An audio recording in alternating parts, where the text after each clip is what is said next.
नमस्कार दोस्तों, मैं सुनील शर्मा आप सभी का स्वागत करता हूं अपने YouTube चैनल में। जो 2 क्लास मैंने जेई का डेमो का लिया था, उसमें जो भी टॉपिक मैंने पढ़ा है, बहुत बेसिक टॉपिक पढ़ाए थे, बहुत ही हैवी कुछ ऐसा नहीं पढ़ाया था, बहुत इजी टॉपिक था आप लोगों का। तो उसमें अगर आप लोगों ने पढ़ा होगा तो जो भी टॉपिक पढ़े उसी से रिलेटेड जो MCQs हैं उनको देखेंगे। ये डिप्लोमा के जो अभी एग्जाम MCQ होने वाले हैं उसके लिए भी काफ़ी बेनिफिशियल हैं, तो उसको भी ज़रूर देख लीजिएगा। और देखिए, अभी शुरू में तो कुछ ज़्यादा इसमें कठिन से बहुत ज़्यादा क्वेश्चन नहीं आने वाले हैं, बट हाँ, अगर आप थोड़ा सा इसमें देखेंगे तो काफ़ी सारे वर्नियर वाले जो क्वेश्चन हैं वो सारे क्वेश्चन भी हम लोग इसमें करने वाले हैं। तो ध्यान से अगर थोड़ा सा देख लेंगे तो अच्छा लगेगा, आपको कुछ देर बाद चीज़ें समझ में आने लगेंगी, ठीक है ना। तो चलिए वन बाय वन देख लेते हैं। सबसे पहला क्वेश्चन क्या कह रहा है आप लोगों का।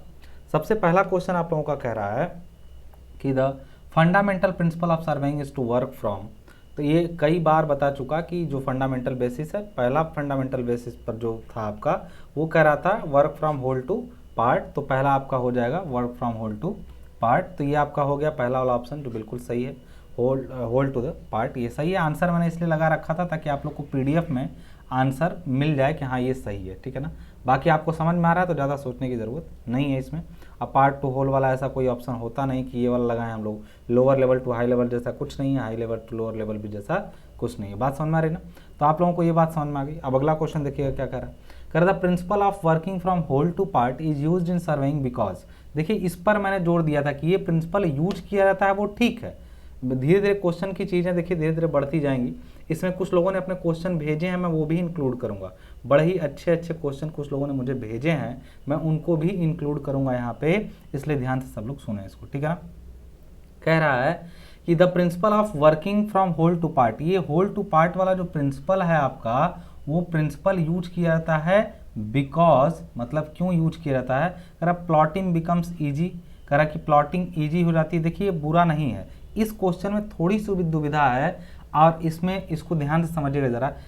आज एग्जामिनर ये क्वेश्चन आंसर इसको सही करता है, इसको एग्जाम में सही किया गया। देखिए, आप जब जेई का एग्जाम देते हैं ना, तो केवल इतना जानना नहीं सही है आपको कि क्या सही है, बल्कि ये जानना है कि एग्जाम में क्या सही करना है। आप थोड़ा सा अगर अच्छे क्लास में कहीं कोचिंग पर गए होंगे तो 2 तरीके से आंसर बताए जाते हैं आपको। आंसर एक वो जो बिल्कुल ट्रू होता है, बिल्कुल सही होता है, वो आंसर बताया जाता है। दूसरा मैं बताता हूँ वो जो आपको एग्जाम पॉइंट ऑफ व्यू से मान के चलना है। अब कहेंगे सर ये आप क्या समझाना चाह रहे हैं, तो मैं आपको बता दूं, ऐसा होता आया है और मुझे लगता है कि होता आता रहेगा। अब तो ऐसी सुविधा आ गई है कि आप ऑब्जेक्शन फॉर्म जैसी चीज़ें भी आ चुकी हैं कि किसी क्वेश्चन में अगर आपको लग रहा है कि आप सही और एग्जामिनर गलत जवाब दे रहा है, तो आप उसको क्या कर सकते हैं, ठीक कर सकते हैं। लेकिन एक चीज़ जान लीजिए कि मतलब कंप्लेन कर सकते हैं, उसका ये सुविधा है। पहले ये होता भी नहीं था। तो एक चीज़ जान लीजिए, अब ऐसी सुविधाएं आ चुकी हैं, तो अब धीरे धीरे हो सकता है सही कराए। असल में आंसर इसका ये होगा, लेकिन आज तक एग्जाम में यही सही करता आया है। तो मैं ऐसा कहूँगा, रिकमेंड करूँगा कि आप अब आगे से ये वाला आंसर सही करें, क्योंकि अभी तक ऑब्जेक्शन की सुविधा नहीं थी।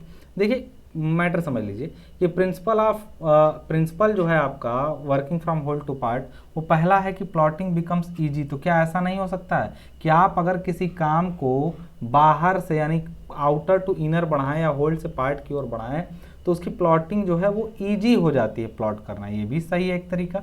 दूसरा कह रहा है कि survey work can be completed quickly, मतलब वो आसानी से पूरा किया जा सकता है। सी कह रहा है accumulation of error is prevented, मतलब त्रुटियों का जो इकट्ठा होना होता है वो जो होता है कम हो जाता है, मतलब उससे बचा जा सकता है, जिससे एरर्स। देखिए, मेन रीजन तो यही है। अगर ये तीनों ऑप्शन में होते, ये और चौथा कोई और होता, तो सबसे सुरक्षित सबसे सुटेबल ऑप्शन ये होता है। इसका नाम मैंने आपको पढ़ाते समय लिया है, accumulation of error is prevented.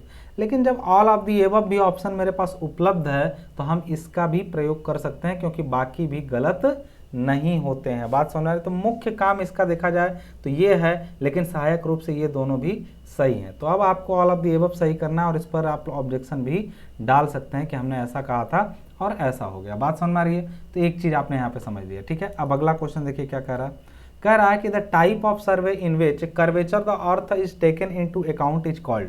याद करिए ये सेंटेंस, ये बात नहीं है कि आप इसको जानते हैं, बात ये है कि आपने इसको कैसे जाना। क्या ये सेंटेंस मेरे मुंह से कभी सुना था कि टेकन इनटू अकाउंट? मैंने बोला था कि इसको देखिए पढ़ते ही लगा देने वाला क्वेश्चन है। अर्थ का जो कर्वेचर है वो ध्यान, देखिए कितनी बार पूछा गया है, देखिए कितनी बार पूछा गया है और कहाँ कहाँ पूछा गया है, इन सब की डिटेलिंग में यहाँ पर दी हुई है, इसलिए मैंने इसको यहीं से उठा लिया। तो आप कहेंगे इजी बड़ा क्वेश्चन है, देखिए कुछ इजी क्वेश्चन आते हैं ऐसे 30% तक, जिसको आप आसानी से थोड़ा सा भी पढ़ रहे हैं तो कर जाएंगे। तो आपने समझ लिया यहाँ से कि the type of survey in which curvature of the earth is taken into account, मतलब जिसमें धरती की वक्रता को ध्यान में रखा जाता है, उस सर्वे को जियोडेटिक सर्वे कहते हैं। In which curvature of earth is neglected, यानी curvature of the earth is neglected अगर है कहीं ऑप्शन, तो वहां पर क्या करेंगे आप, तब आप वहां पे लगाते हैं आप प्लेन सर्वे। समझ में आ गई बात। चलिए अगला क्वेश्चन देखा जाए आप क्या कह रहा है। अगला कह रहा है कि name the type of surveying in which the mean square of the earth is considered as a plane. देखिए भाषा बदल के बोल रहा है कि कह रहा है कि वो कौन सा सर्वे है जिसमें पृथ्वी का जो मीन स्क्वायर है, mean square of the earth is considered as a plane, मतलब जो मीन स्फेयर होगा, एक्चुअली यहाँ पे स्क्वायर जैसा कोई यहाँ पे सुटेबिलिटी नहीं हो रही है यहाँ पे, मतलब पृथ्वी का कोई हिस्सा अगर इस मतलब प्लेन मान लिया जाए, the spheroidal shape of the earth is neglected, मतलब पृथ्वी की गोलाकार आकृति को नेग्लेक्ट कर दिया जाए, तो जाहिर सी बात है that is plane survey. Plane survey is the survey in which shape of the earth is neglected and it is assumed as a plane area, तो उसको कहते हैं प्लेन सर्वे। बात समझ आ गई ना। अब अगला क्वेश्चन क्या कह रहा है, देखिए क्या कह रहा है, इसको जरा ध्यान से देखिए, बड़ा क्वेश्चन था तो इसलिए थोड़ा सा आपको जूम करके इसको देख सकते हैं आप लोग इसको, कि कैसे कैसे इसका हिसाब किताब है। मैं जूम कर दे रहा हूँ, कोई बहुत बड़ी चीज़ नहीं है, ठीक है ना। क्वेश्चन क्या कह रहा है ध्यान समझ लीजिएगा, मैं जूम कर दिया इसलिए कि आप देखो दो पार्ट, दो तरीके से क्वेश्चन पूछा गया है इसमें। पहला बोला गया है कि the main principle of the survey, the main principle of surveying is to work, आकारा की principle of surveying followed to prevent accumulation of error. इस बात को ध्यान समझना दोस्त, कह रहा है कि पहला क्वेश्चन पूछ रहा है कि the main principle of survey, main principles of सर्वे का मतलब क्या है, और दूसरा कह रहा है कि principle of the survey followed to prevent, मतलब वो कौन सा प्रिंसिपल है जो यूज किया जाता है त्रुटियों के इकट्ठा होने को रोकने को, त्रुटियों के एक्यूमुलेशन को रोकने के लिए जो सर्वे इकट्ठा किया जाता है वो, या फिर द मेन प्रिंसिपल। दोनों ही प्रिंसिपल एक ही होते हैं, इस वजह से उसने साथ में बोल दिया है, तो वो कौन सा होगा देख लीजिए, नीचे ऑप्शंस हैं, फ्रॉम पार्ट टू होल है पहला ऑप्शन, और फ्रॉम होल टू पार्ट है दूसरा ऑप्शन। तो हमारे पास कौन सा होगा, फ्रॉम होल टू पार्ट, यही होता है, कई बार इसको बता चुके। देखिए घुमा फिरा के अभी तक वही आ रहा है, चिंता मत करिए, अगला क्वेश्चन आपको समझ में आ जाएगा, ठीक है ना। अगला क्या कह रहा है, ध्यान से देख लीजिए इस क्वेश्चन को, कह रहा है कि difference in length of an arc and its subtended chord on earth surface for a distance of 18.2 kilometre. 18.2 kilometre के लिए जो जीवा और आर्क है उसके बीच की जो लंबा दूरी होती है वो कितनी होती है, वो अंतर कितना होता है, वो आज तक देखिए यही सही करता आया है 100 mm। मैंने पहले ही बताया बिल्कुल सही आंसर कौन सा है, 15 mm होता है बिल्कुल सही आंसर, लेकिन इसने कौन सा लगाना है 100 mm। जब तक ऑब्जेक्शन नहीं होगा तब तक यही आंसर सही करता आया है और यही करता है। इस पर लंबा चौड़ा लेक्चर मैंने लेक्चर में दे रखा है कि कैसे ये क्या इसका सिस्टम है, ठीक है ना। अगला क्वेश्चन देखिएगा, कह रहा है कि द सर्वेइंग, देखिए मैं बार बार कह रहा हूँ कि अगर आपको ये लग रहा है कि मुझे आ नहीं रहा है इसलिए मैं अवॉइड कर रहा हूँ, तो आप किसी भी टीचर से जाके इसका आंसर पूछिए और फिर उसके बाद पूछिएगा कि एग्जाम में दिया, देखिए उनका जवाब क्या होता है, ठीक है ना। क्योंकि कुछ बच्चे मतलब एक्सेप्ट करने में बड़ी प्रॉब्लम करते हैं कि सर क्या, तो ऐसा होता रहेगा। ये मत सोचिए कि ये पहली चीज़ है, ऐसी कई चीज़ें जेईई की तैयारी के दौरान आपके पास आएंगी जिसमें आपको इन चीज़ों का ध्यान रखना होगा। कह रहा है कि the surveying use to determine additional details such as boundaries of field is called. Boundaries of field या फिर लिमिटेशंस को, बाउंड्रीज को या फिर लिमिटेशंस को मैंने बोला था देखते ही ये शब्द आपको कैडेस्ट्रल सर्वे पर चला जाना। ये बंटवारा का काम या फिर लिमिटेशंस का काम या बाउंड्रीज को डिसाइड करने का काम, इंडिया, पाकिस्तान, चाइना, नेपाल, इन सब की बाउंड्रीज को बांटने का काम जो किया गया वो किस सर्वे से किया गया होगा, उस सर्वे को कहा गया कैडेस्ट्रल सर्वे, ऑब्जेक्ट बेसिस क्लासिफिकेशन। या फिर इसी क्वेश्चन को दूसरे तरीके से बोला है कि which survey is used for fixing boundaries of field. देखिए बाउंड्रीज यहाँ भी बोला, बाउंड्रीज यहाँ भी बोला, मतलब बाउंड्रीज को डिसाइड करने का काम कौन सा सर्वे करता है, कैडेस्ट्रल सर्वे। इसके बारे में भी बात हमने उसी समय कर लिया था, बात समझ में आ गई। अब देखिए अगला क्वेश्चन क्या कह रहा है, the head quarters of survey of India is located, याद है दोस्त सर्वे का हेड क्वार्टर कहाँ था, याद करिए देहरादून। इससे जुड़ा मैंने ये भी बोला था कि this is nothing but the school capital of east is also school capital of India, school capital of India. इसके बारे में पढ़ाते समय लेक्चर में ही आपको बताया था कि देहरादून के बारे में दो चीज़ें याद रखनी, एक तो ये सर्वे के हमारे इंजीनियर की पॉइंट ऑफ व्यू से जो सर्वेइंग का मेन हेडक्वार्टर है वो है, दूसरा ये स्कूल कैपिटल ऑफ इंडिया भी है। बात सुना। जबकि मुंबई क्या है, मुंबई का मीन सी लेवल हमारे लिए क्या किसका काम करता है, मीन सी लेवल हमारे लिए लेवलिंग के लिए काम करता है। जब आप लेवलिंग पढ़ने जाएंगे तब के लिए ये काम करेगा लेवलिंग में। लेकिन मुंबई में एक चीज़ लेवलिंग है, दूसरा ये कौन सी कैपिटल कही जाती है, ये फाइनेंशियल कैपिटल है हम लोगों की। इस चीज़ का भी थोड़ा सा जीएस पर भी ध्यान दीजिएगा, आप लोग पढ़ते रहिएगा, ठीक है ना। फाइनेंशियल कैपिटल, स्कूल कैपिटल, ये सब भी क्वेश्चन अब आ रहे हैं, ठीक है ना। करा इन ए डायगोनल स्केल ओनली, करा कि डायगोनल स्केल में क्या केवल यूनिट कैन बी शोन, मतलब क्या यूनिट को दिखाया जा सकता है, unit tens can be shown. ये तो प्लेन स्केल में है भाई, ये जो यूनिट और टेंथ है ये प्लेन स्केल ही दिखा देगा। डायगोनल में तो 3 यूनिट दिखा सकती थी, यूनिट, टेंस एंड हंड्रेड्स, ये तीनों दिखाई जा सकती हैं किस पर, किसी भी डायगोनल स्केल पर। डायगोनल स्केल पर ये तीनों दिखाई जा सकती हैं। आपको याद होगा तो याद होगा, नहीं तो फिर इस पर बात किए हैं, एक बार लेक्चर देख लीजिए तभी इस पर अच्छे से आपको समझ में आ जाएंगे, ठीक है ना। डायगोनल स्केल क्या होता है। Which of the following survey is employed for collecting sufficient data in connection with sewage disposal and water supply works. क्या याद है तुम्हें दोस्त, क्या तुम्हें याद है कि मैंने बोला था कि जब भी लंबाई की दिशा में कोई काम करना होगा, कोई चीज़ लंबाई की दिशा में ऐसे जा रही है और उसके अगल चाहे ये कोई सीवर पाइपलाइन हो सकता है, ये कोई मतलब सप्लाई की पाइप हो, ड्रेनेज की पाइप हो, कैनाल हो, रेलवे लाइन हो, इन सब के लिए आपको ध्यान रखना है कि क्रॉस और प्रोफाइल। क्रॉस मतलब अगल बगल भी देखते जाना है कि कहाँ तक सुविधा पहुँच रही है, और दूसरा लंबाई की दिशा में तो चलना है, तो इसको क्रॉस एंड प्रोफाइल सर्वेइंग या प्रोफाइल लेवलिंग हमने बोला था। बात समझ रही ना, याद कर लीजिए जरा, अगर आपको याद होगा तो याद होगा, लेक्चर आपने सुना होगा तो ये सब चीज़ें आपको याद होंगी, ठीक है ना।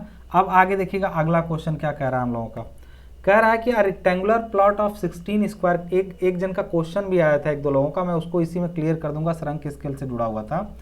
कह रहा है कि a rectangular plot of 16 square kilometre area is shown on A map bye similar rectangular area of 1 square centimetre. मतलब नक्शे पर एक एरिया जो है वो 1 स्क्वायर सेंटीमीटर का है, जो किसको शो कर रहा है, असल में ये शो कर रहा है 16 स्क्वायर किलोमीटर के एक्चुअल एरिया को। आप जानते हैं ये पूछा क्या है कि RF of the scale major a distance of 40 kilometre will be.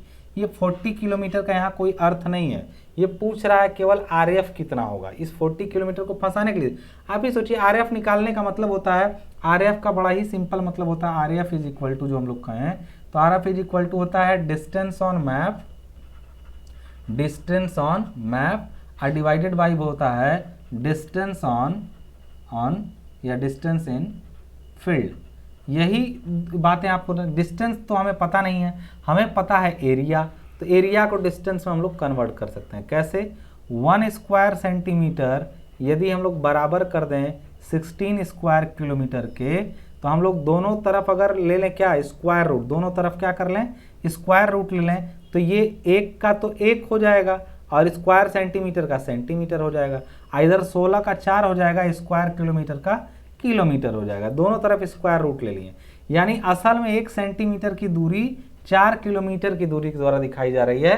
यानी यहाँ पर आरएफ की जगह पर हम लोग लिख सकते हैं 1 सेंटीमीटर बटा 4 किलोमीटर। तो ये किलोमीटर है तो सही है नहीं, तो यानी 1 सेंटीमीटर बटा 4 गुणा 1000 मीटर, और उसको 200 से और गुणा कर दीजिए सेंटीमीटर, यानी 1 बटा और 4 पर 1 2 3 4 5 जीरो हैं 4 पर, यानी 1 पर 4 पर देखिए 5 जीरो, यही है ऑप्शन, और आपका ऑप्शन क्या हो गया, बिल्कुल सही हो गया। ध्यान रखिएगा ये एरिया नहीं बल्कि डिस्टेंस लिया जाता है, इस चीज़ का ध्यान रहे, बस इतनी ही सी गलती इसमें थोड़ी सी होने का चांस है नहीं।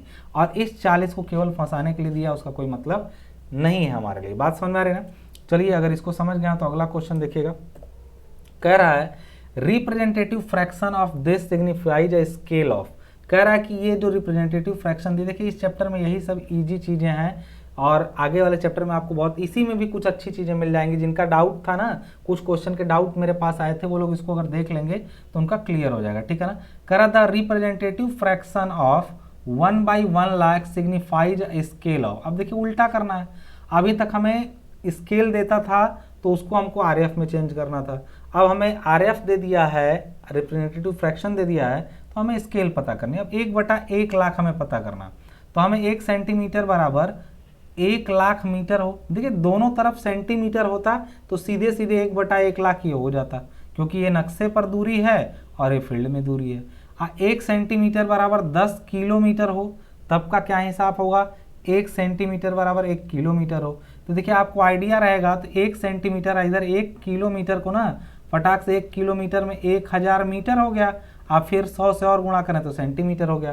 तो आप देखिए इसमें सही का निशान लगाया नहीं था शायद, लेकिन आपका 1000 देखिए 1 किलोमीटर में मुझे याद भी है और आपको भी समझ में आना चाहिए 1 लाख सेंटीमीटर होते हैं। तो अगर इस क्वेश्चन को देखें तो इसका आरएफ जो होगा, आरएफ नक्शे पर दूरी 1 centimetre which is denoted by 1 kilometre, तो 1 डिवाइडेड बाई 10⁵ सेंटीमीटर, दोनों सेंटीमीटर में है, कट जाएंगे, आरएफ हो जाएगा 1/1 लाख। तो आपको इसी का बताना था, 1/1 लाख का आंसर हो जाएगा सी नंबर आपका। बात समझ में आ रही ना। अब अगला क्वेश्चन देखिएगा क्या कह रहा है। कह रहा which of the following closely represent the shape of earth. याद करिए कि मैंने बताया था पृथ्वी का आकार कैसा है, और मैंने बोला था या तो पृथ्वी का आकार सीधे लिख देगा कैसा है, जियोइड है, या फिर उसको ऑब्टेट नहीं होगा, ये ऑब्लेट होगा, ठीक है ना। ऑब्लेट स्प्राइड ऑफ रिवॉल्यूशन, मतलब ये रिवॉल्यूशन के कारण जो है वो लध्वच परिक्रमण गोलाभ बन गया है। हिंदी इसका बड़ा टेढ़ा है, आप लोग समझ जाइएगा कि इसको ऑप्टेट क्या कहते हैं। इसका मतलब ये एक झुका हुआ टेढ़ा गोला है, लध्वच मतलब एक टेढ़ा गोला है इस टाइप से जो बना हुआ है। बात समझ में आ रही ना, ध्यान से देखिएगा आगे। चलिए तो ये सही कर लीजिएगा, यहाँ ऑप्टेट नहीं बल्कि यहाँ पे एल रहेगा, ऑब्लेट रहेगा, ठीक है ना। अब आगे ध्यान दीजिएगा, अगला क्वेश्चन क्या कह रहा है हम लोगों का, इस पर बात कर चुका हूँ इसलिए ज़्यादा नहीं कर रहा हूँ। कह रहा कि in order to determine the natural feature such as, याद करना पट्ट से मैंने बोला था कि जैसे ही देखना वो नेचुरल फीचर्स की बात करेगा।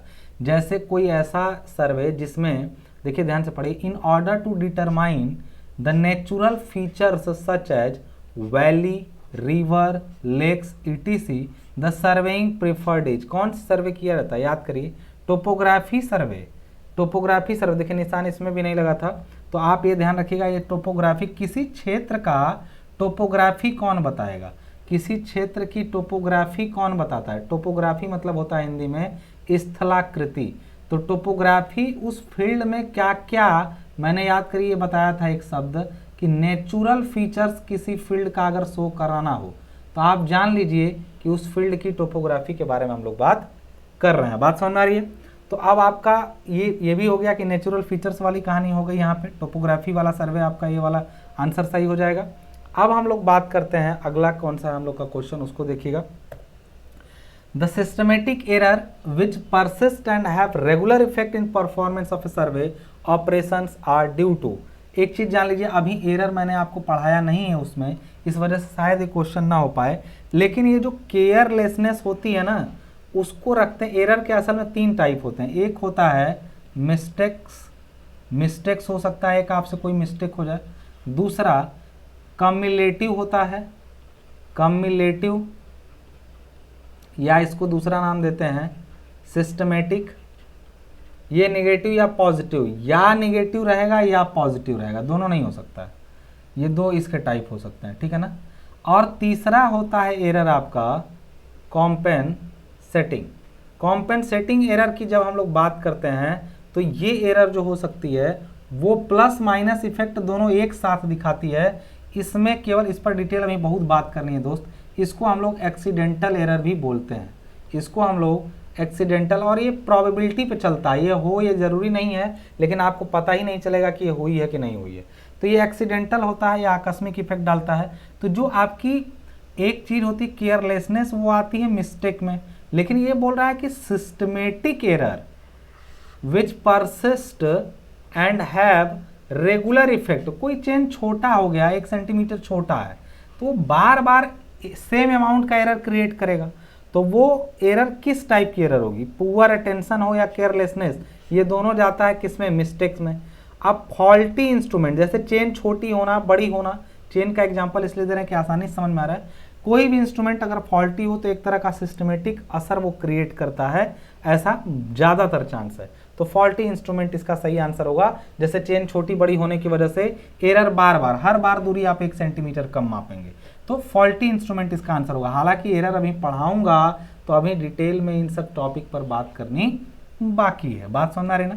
अब अगला क्वेश्चन क्या कह रहा है देखिए, कहता main plate of a very good question from vernier. तो देखते हैं यहाँ से, the main plate of A transit is divided into 180 equal division, 60 division of the vernier. ध्यान समझना, एक चीज समझना, ट्रांजिट का मतलब समझते हो, ट्रांजिट थियोडोलाइट की बात कर रहा है। ट्रांजिट थियोडोलाइट में मान लो एक चक्री है, थियोडोलाइट अभी पढ़ोगे तो समझोगे, अभी थियोडोलाइट नहीं पढ़े हो। थियोडोलाइट में ऐसे गोल चक्री होती है, ठीक है ना, इस पर निशान बना रहता है 0, इधर बना रहता है 180, इसी तरह यहाँ से 90 रहता है, देखो ना, ऐसे 0 से 90 डिग्री, 180 डिग्री, और घूम के चले जाते हैं 360 डिग्री। तो अभी पढ़ाएंगे हम लोग थियोडोलाइट, तो उसमें आप समझेंगे इन चीज़ों को बहुत अच्छे तरीके से। लेकिन यहाँ पे हो जाता है कितना, 360 डिग्री। अब एक बात बताओ, एक एक डिग्री करते करते अगर 360 डिग्री तक जाएं तो कितने निशान बनेंगे, कितने निशान बनेंगे, 360 निशान बनाने पड़ेंगे इस चक्री पर। लेकिन जानते हो कितने निशान बने हैं, ध्यान समझना। द मेन प्लेट, यानी ये जो प्लेट है थियोडोलाइट की गोल में, इस ऑफ ए ट्रांजिट, मतलब transit theodolite is divided into 1080, 180 equal division, यानी 360 में बंटना चाहिए था। अगर एक एक डिग्री का एक खाना बनाते, एक एक डिग्री का एक खाना बनाते, तब कितने पार्ट बनते, तब पार्ट बनते 360। लेकिन हमने बांट दिया 1080 भागों में इसको, इस चक्री को हमने 1080 भागों में बांटा। मतलब नहीं समझे, मतलब 360 भाग में बंटता, एक एक होता। अब 1080 करोगे ना, ये इसका 3 गुना है, मतलब 1/3 डिग्री तक बटेगा। एक एक डिग्री बांटते तो 360 भाग बढ़ता, अब 1 डिग्री को भी 3 भाग में बांट दिया गया है। अगर 360 निशान ऐसे बनाएं, ऐसे ऐसे 360, तो इसमें भी 2-2 पार्ट करके इसको क्या कर दिया गया है, 3 भागों में बांट दिया गया। तब ना ऐसे 360 गुणा 3 करोगे, 360 गुणा 3 करोगे तभी ना 1080 होगा। तो एक चीज़ जान लो, असल में थियोडोलाइट की जो पूरी चक्री है ऐसे जो बांटी गई है, वो कितने पार्ट में बांटी गई है, 1080। इसका ये भी अर्थ है कि मेन प्लेट जो आपकी बटी है उसका 1 डिवीजन जो है वो कितना है, वो 1/3 डिग्री यानी 20 मिनट का है। याद करो, यहाँ पे ध्यान से, मैं इन सबको मिटा रहा हूँ, इतना समझ गए हो तो बस इतना समझ लीजिए यहाँ से कि यहाँ पर 1/3 डिग्री का एक खाना बन चुका है मेन प्लेट पे, which is equal to 20 minute. और 20 मिनट का मतलब ये मेन स्केल पर डिवीजन है, यानी S is the value of, S क्या था यार, तो ये वर्नियर पढ़ाते समय, S is the value of, S is nothing but value of 1 division. याद करिए, value of 1 division on vernier, sorry on main scale. Main scale पर एक खाना 20 मिनट का है। आप समझो बात पकड़ में आ रही, यानी S पता चल गया, एक खाने का वैल्यू। कह रहा है 60 division of the vernier coincide exactly 59 division of main plate, यानी 60 part of vernier is equal to 59 part of main scale. पहली बात कि ये कैसा वर्नियर है, डायरेक्ट वर्नियर है। क्यों? Because n part of vernier is equal to n-1 part of main scale. कई सवाल के जवाब मिलेंगे इससे एक चीज पता चला कि n की वैल्यू 60 है। देखो ये बात कर रहा है सीधे क्वेश्चन में जो हमसे पूछा है, वो पूछा है क्या, least count in seconds of the transit as. Transit का लीस्ट काउंट, अरे लीस्ट काउंट जो होता है बहुत ईजी है, वो होता है S/n या होता है S-v। तो वर्नियर का एक खाना पता मत करो, जब हमारे पास S/n अवेलेबल है तो हो जाएगा, यानी 20 मिनट अब बटा 60 भाग। तो 20 मिनट है, इसको सेकंड में बदल लो, तो 20 गुणा 60, ये सेकंड हो गया ऊपर, नीचे 60 है, ये 60 से 60 कैंसिल, आंसर आ जाएगा 20 सेकंड। यानी ट्रांजिट का जो रीडिंग हो सकता है सेकंड में उसकी लिस्ट काउंट कितनी होगी, 20 सेकंड। बात समझ में आ रही ना। तो ये S/N से लगा है, बस आपको थोड़ा ये समझना है कि S क्या है और N क्या है। बात समझ में आ गई। यानी मेन स्केल पर जो रीडिंग बनी रहती है उसको S मानते हैं। हमने सीधा स्केल लेके समझाया था, इस पर देखिए आ गया गोलाई वाला। बस आपको ये पता करना था कि मेन स्केल पर एक खाने की वैल्यू क्या है। जब मेन स्केल 360 डिग्री का है और उसको बांट दिया गया है 1080 डिग्री में, तो इसका मतलब है कि वो 1/3 डिग्री तक डिवीजन मेन ही स्केल पर है। यानी S बराबर है, मतलब समझ गए ना, S बराबर 1/3 डिग्री या 20 मिनट है। इसी S को N से भाग दे दिए 60 से, आंसर आ गया 20 सेकंड। आई होप सारी चीजें समझ में आ गई होंगी। इस क्वेश्चन में जिन्होंने पूछा था उनका जवाब मिल गया होगा। अगला क्वेश्चन, एक क्वेश्चन देखिए लास्ट में भी क्वेरी आई, उसको कराऊंगा मैं अभी, जो बाकी अभी देखते रहिए ध्यान से। कह रहा है अगला क्वेश्चन कि which of the following statement is represent in respect of A map A having scale 1/1000। एक स्केल है मैप ए का, जैसे मैप ए है, मैप ए का स्केल है 1/1000 और मैप बी जो है, मैप बी है वो 1/5000 है। पूछ रहा है कि अनदर मैप बी है इसके, तो कौन सा ट्रू है इसमें से स्टेटमेंट दिए गए नीचे कुछ, वो उसमें से कौन सा स्टेटमेंट ट्रू है।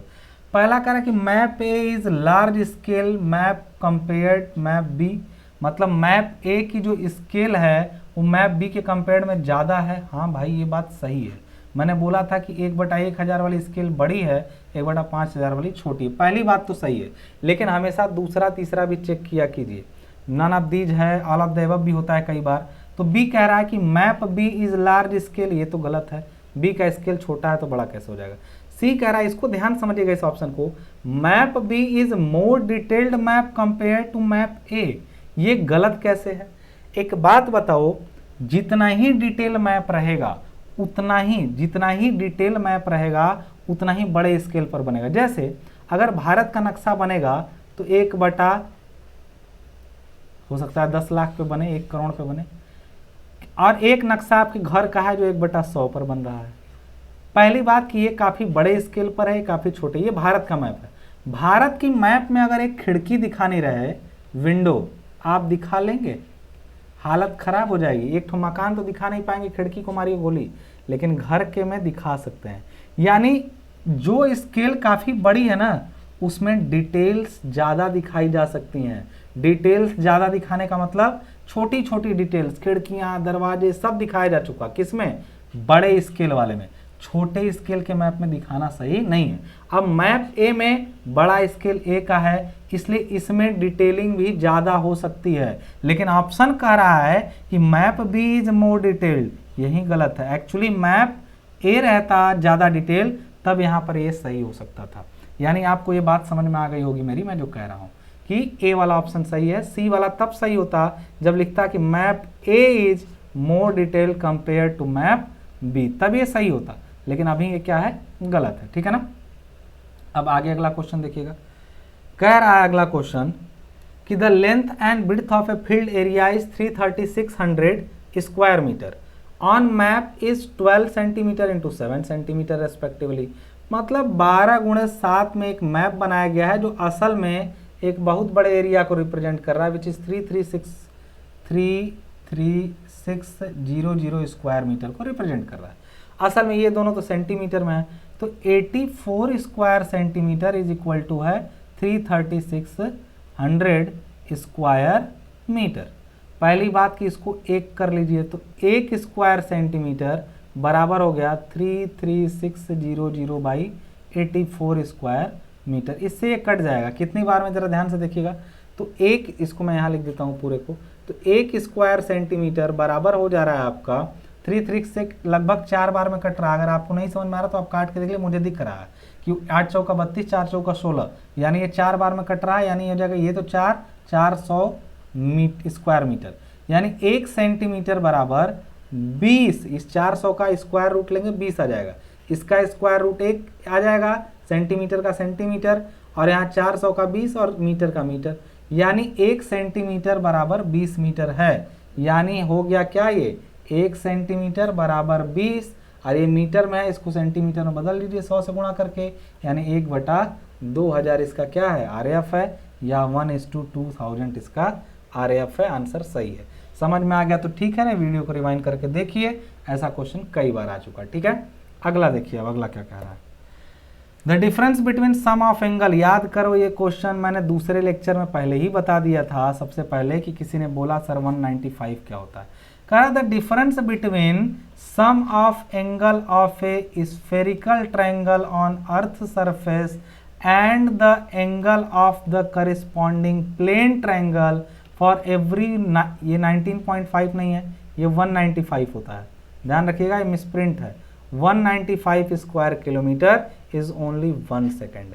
इस पर बात बड़े डिटेल में हुई है सर्वे के डेमो सेकेंड में, डेमो वीडियो सेकेंड जब होगा उसमें इस पर बड़े डिटेल में बात मैंने शुरू में ही की है कि इसका मतलब क्या है, डायग्राम भी बनाया था मैंने। ठीक है ना, तो आपको समझ में आ गया होगा कि 195 स्क्वायर किलोमीटर के एरिया में अगर स्फेरिकल ट्रायंगल और प्लेन ट्रायंगल लिया जाए तो उनके एंगल्स के सम का जो डिफरेंस होता है वो केवल 1 सेकेंड होता है। बात समझ में आ गई, ये पर बात हो चुकी है।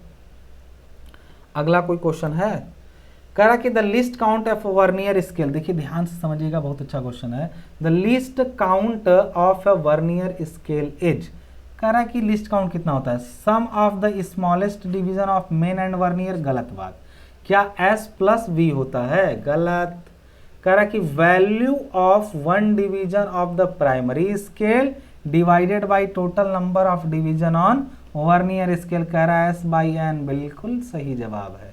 लेकिन सी भी पढ़ लेते हैं, value of 1 division on vernier scale divided by total number of division on primary scale, ये गलत है। ये कह रहा है, अगर ऐसा ही कुछ कह रहा है कि BN-1, ऐसा कुछ नहीं, गलत बात है। कह रहा कि नन ऑफ दीज, पहला ऑप्शन सही है, कैसे बी वाला ऑप्शन सही है, ये कैसे गलत हो जाएगा, ये वाला बी वाला सही है, ये S/N को दिखा रहा है। अगर यहाँ पर लिखा होता कि difference of smallest division of main and vernier scale, sum की जगह यहाँ डिफरेंस होता तो ये भी सही हो जाता। तो आप ध्यान से अगर समझे हैं वर्नियर को जो मैंने पढ़ाया है तो सब क्लियर हो जाएगा, आपका कोई दिक्कत वाली बात नहीं रहेगी। ठीक है, कह रहा in case of A direct vernier scale, very good question. कह रहा डायरेक्ट वर्नियर के केस में क्या होगा, डायरेक्ट वर्नियर के केस में मैं बताता हूं क्या होगा। कह रहा कि graduation increase in opposite direction, गलत। ग्रेजुएशन सेम डायरेक्शन में होते हैं, याद करिए, एरो मैंने बताया था कि डायरेक्ट वाले में सेम वर्नियर पर रीडिंग और मेन स्केल पर रीडिंग सेम डायरेक्शन में बढ़ती है।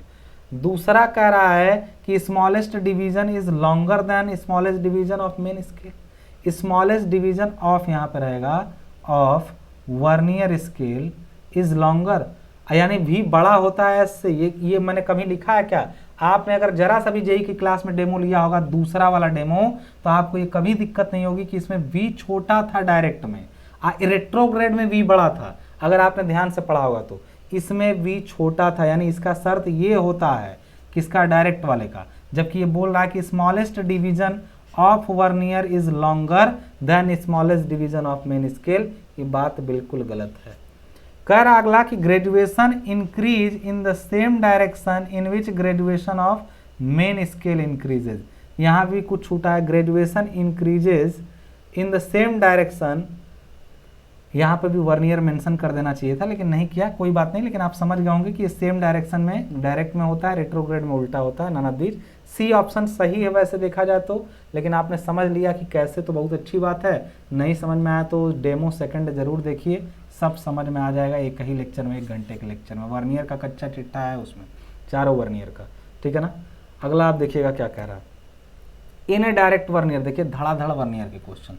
इन अ direct vernier the smallest division of vernier is, less ना होता है भाई, शॉर्टर या लेस ना होता है वर्नियर। डायरेक्ट वाले में एस बड़ा होता है, वी छोटा होता है, रेट्रोग्रेड में वी बड़ा हो जाता है, एस छोटा हो जाता है, तो ये होगा शॉर्टर देन हो जाएगा। बात समझ में आ रही ना। अब अगला क्वेश्चन देखिए क्या कह रहा है।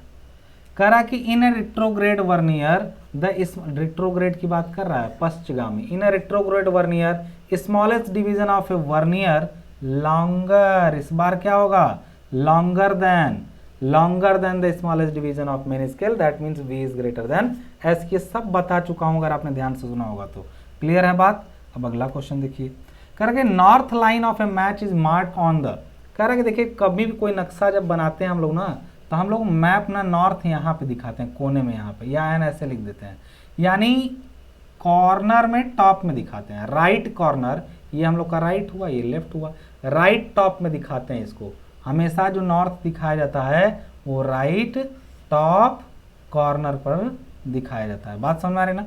तो यहाँ पर क्या होगा, राइट हैंड टॉप कॉर्नर। बात समझ में आ रही ना। नक्शा जब भी बनता है तो उसमें जो उत्तर दिशा प्रदर्शित की जाती है वो एन, वो हमेशा यहीं शो कर दी जाती है, इसका ध्यान रखिएगा। ये सब क्वेश्चन आपको ध्यान से रखने हैं। अगला देखिएगा, कह रहा था फिर से क्वेश्चन कह रहा है, अच्छा क्वेश्चन है ये भी। कह रहा कि the smallest division of a vernier is longer than the smallest division of its primary scale, the vernier is known as. Vernier का डिवीजन बड़ा हो गया है और प्राइमरी का छोटा हो गया। रिट्रोग्रेड वर्नियर की बात कर रहा है, रिट्रोग्रेड वर्नियर की बात कर रहा है। देख लीजिए, डायरेक्ट भी मैंने बताया है, डबल भी बताया है, सिंपल जैसा कोई मतलब नहीं होता है, रिट्रोग्रेड होता है। और एक मैंने और नाम लिया था, कौन सा, एक्सटेंडेड वर्नियर, एक्सटेंडेड वर्नियर। बात समझ में आ गई ना। अब आगे देखिएगा अगला क्या कह रहा है। अगला क्वेश्चन यही थे, इतना ही तक थे, लेकिन एक क्वेश्चन आप लोगों का अच्छे तरीके से जान लीजिए कि आया हुआ किसी ने मुझे भेजा है, मैं देख करके उसको समझा दूं इनका क्वेश्चन क्या था। भाई सब लोग समझे जरा इसको, क्या इनका क्वेश्चन था। ठीक है, क्वेश्चन क्या था, चलिए देखते हैं हम लोग। कह रहा है इनका क्वेश्चन कि अ plan of an area drawn with original scale, original scale इसका ओरिजिनल आरएफ जो दिया हुआ है वो दिया गया है 1 सेंटीमीटर बराबर 10 मीटर पर कोई प्लान बनाया गया है। यानी पहले तो इसका आरएफ नहीं है, ये स्केल है, तो आरएफ में बदलें जरा इसको। तो 1 सेंटीमीटर और 10 मीटर को भी बदलनी है 100 से गुणा करके, तो आरएफ हो गया 1/1000। बात समझ में आ गई ना, 1/1000 हो गया। क्लियर है। अब देखिएगा यहाँ पे ध्यान से बोला गया है इनका क्वेश्चन में, जिन्होंने भेजा है वो सुन लें कि मैं बोल के सुना देता हूँ। A plan of an area drawn with the original scale of 1 centimetre equal to 10 metre has shrunk such that a line originally 15 centimeter long on the plan measures now 14.5 centimetre. यानी पहले जो लाइन थी वो 15 centimetre है, वो 14 तो shrinkage factor कितना हो जाएगा, वो होता है श्रंक लेंथ अपॉन ओरिजिनल। तो श्रंक कितना है 14.5, ओरिजिनल कितना है 15, तो श्रंक जो फैक्टर आपका होगा वो कितना हो जाएगा, ध्यान समझ लीजिएगा। तो डिवाइड कर लीजिए, 14.5 डिवाइडेड बाई 15 करेंगे, आपका आ गया 0.96666 आ जाएगा, यहाँ पे आ जाएगा 0.9667 कर लीजिए इसको। ये श्रंक स्केल आपकी हो गई। बात समझ में आ रही ना। इसको अगर ऐसे बट्टे में रखना चाहते हैं इसको, तो इसको अगर आप काटें अगर 0.5 से, तो ये 30 हो जाएगा और ये 29 हो जाएगा। तो असल में 29/30 इसका क्या है, श्रंक फैक्टर है। अगर आप नहीं समझ पाए मैथमेटिक्स तो कोई बात नहीं, हम 0.5 से डिवाइड कर दिए हैं दोनों में, ठीक है ना। तो या 2 से गुणा कर लीजिए ऊपर नीचे, तब भी आपको समझ में आ जाएगा। 2 से गुणा कर लीजिए दोनों में ऊपर नीचे, तो 29/30 आपका आ जाएगा। तो ये आपका श्रिंकेज फैक्टर हो गया। अच्छा, अब कह रहा है इसमें आगे कि the shrunk scale is given by 1 centimetre is equal to, कह रहा कि नया श्रंक स्केल 1 सेंटीमीटर बराबर कितना लिया जाएगा। मैंने पहले ही बताया है कि पहली बात ध्यान से समझिएगा कि अब नया स्केल जो होता है, न्यू स्केल जो आती है वो होती है RF into shrinkage factor. RF कितना है दोस्त, RF है 1/1000, श्रिंकेज फैक्टर 29/30, गुणा कर लो कितना आ जा रहा है। तो अगर गुणा करोगे ना तो ऊपर आ जाएगा तुम्हारा 29 और नीचे आ जाएगा 3000। बात समझ में आ रही ना। अच्छा, ये पहले ही 1000 है दोस्त, 30,000 आ जाएगा, ठीक है ना। तो 29/30,000, यानी ऊपर अगर 1 सेंटीमीटर कर दो, यानी इसमें 29 से डिवाइड कर दो, तो नीचे 30,000/29 करना पड़ेगा तुमको, तभी तो दोनों कटेगा। देखो ऊपर 29 से, अरे डिनोमिनेटर न्यूमरेटर दोनों में हम लोग 29 से डिवाइड कर दे रहे हैं।